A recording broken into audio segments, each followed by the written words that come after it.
Regardless of whether you fish in the UK or abroad, in fresh water or at sea, very probably there will be one fish above all others that sticks out very clearly in your mind. This may well be because of its size, or its scarcity, or the fact that it was dangerous. My most memorable fish fits into the dangerous category, unexpectedly coming from a deep river scour hole in the Peruvian Amazon.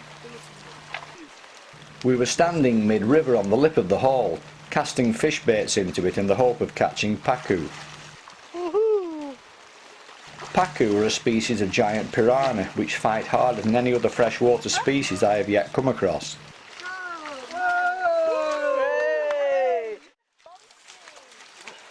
Despite the heavy rain, this particular day was going well enough, until I had a bite that failed to develop. Fearing a small fish had perhaps stripped the hook, I wound in to check the bait. As I did, I could feel something on the end of the line.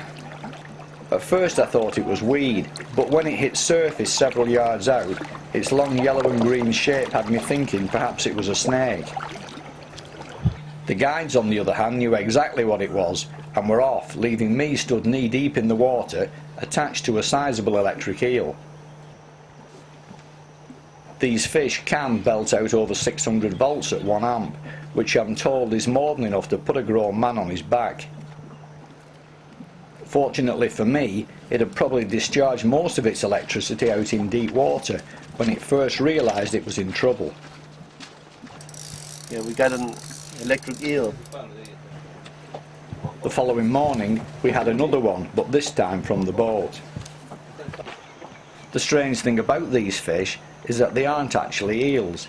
In fact, they probably only just qualify as fish, as 80% of their oxygen intake comes from air breathing at the surface.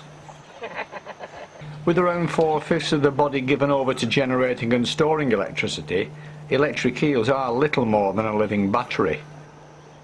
And what a surprise, as well as a shock, to catch one.